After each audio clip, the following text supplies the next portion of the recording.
کیا شب برات میں جاگنا اور روزہ رکھنا صحیح ہے؟ 15 شعبان کا روزہ کسی صحیح حدیث سے ثابت بولو بھائی نہیں.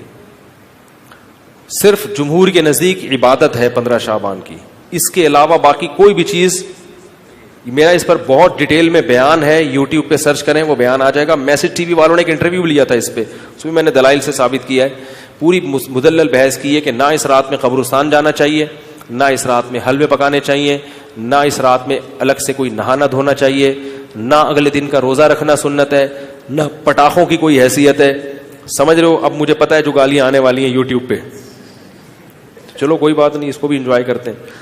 تو صرف ایک چیز ہے وہ, اور نہ اس رات میں تقدیر کے, صاف ہے قرآن میں کہ وہ لیلۃ القدر میں ہوتے ہیں.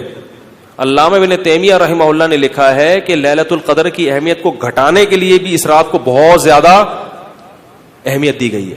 تو جتنی جس چیز کی اہمیت ہو اس کو اتنا ہی رکھنا چاہیے. تو صرف عبادت ہے, تو عبادت کی جمہور کے نزدیک کیا ہے, وہ بھی اتفاقی نہیں ہے, یاد رکھو. جمہور کا مذہب بہرحال یہی ہے کہ اس رات کو عبادت کرنی چاہیے, اس کی فضیلت دوسری راتوں کی نسبت زیادہ ہے. آج کسی صاحب کا فون آیا کہ ہماری والدہ کا معمول رہا ہے اس رات کو دیگیں پکا کے تقسیم کرنے کا. اب والدہ مرحومہ دنیا سے چلی گئی, اب ہم چاہتے ہیں. میں نے کہا نہیں پکائیں. کہہ رہے کیا دیگ پکانے میں, لوگوں کو, غریبوں کو کھانے کھلانے میں کیا حرج ہے, اس میں کون سی پابندی ہے؟ میں نے کہا پھر آج کھلا دیں, کل کھلا دیں, کیا خیال ہے؟ لوگ یہ بھی کہتے ہیں کہ بھئی آپ صدقات و خیرات سے کیوں روک رہے ہو لوگوں کو؟ بھائی صدقات و خیرات, جیسے لوگ کہتے ہیں نا بکرے کے صدقے میں کیا خرابی ہے. ابھی پھر کوئی صاحب مجھ سے الجھ گئے کہ آپ کیوں کہتے ہو صدقے کا بکرا بدعت ہے, اگر کوئی بکرا کھلا رہا ہے تو کیا خرابی ہے؟ میں نے کہا سوال پیدا ہوتا ہے, جب غریب آدمی کو بکرے کے پیسوں میں زیادہ دلچسپی ہے تو آپ کو کیا تکلیف ہے کہ آپ اس کو بکرا کھلائیں؟ اس کا مطلب آپ بکرے کو کیا سمجھ رہے ہو, الگ سے کوئی فضیلت سمجھ رہے ہو بکرے میں. تو شریعت میں جس چیز کی الگ سے کوئی فضیلت نہ ہو اس کو الگ سے پروٹوکول دینا یہ بدعت ہے یا نہیں ہے؟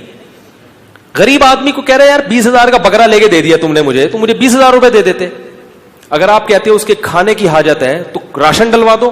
20,000 میں جو راشن ہے, بکرا ایک ٹائم پہ ختم ہو جائے گا, 2 دن چلے گا, اور راشن پورے سال. اس کا مطلب یہ ہے کہ بکرا مقصد ہے آپ کا, بکرے کا لیبل لگایا جا رہا ہے, صدقے کا لیبل لگایا جا رہا ہے, مقصد کیا ہے؟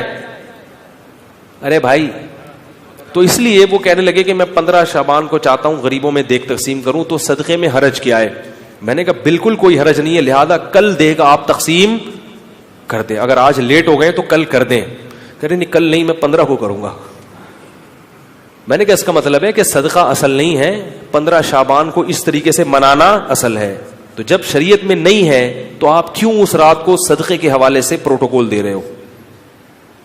جب نہیں ہے, اس میں کسی صحابی نے نہیں یہ کام کیا, اس رات کو دیگیں پکائی ہوں یا نہائے دھوئے ہوں یا کھانا کھلایا لوگوں کو. جو کام کرنے کا آؤ چپکے سے مسجد میں کسی کونے میں کھڑے ہو کر عبادت کرو, یا اپنے گھر میں جا کے.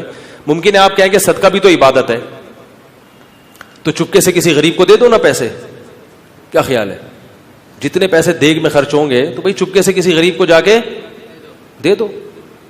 تو تہواروں میں کھلایا پلایا جاتا ہے. میں نے کہا عید کے دن کھلائیں, آپ لوگوں کو تہوار ہے, بقرعید میں کھلائیں, صحیح ہے نا, افطاری میں لوگوں کو کھلائیں, یہ کھلانے کا موقع ہے.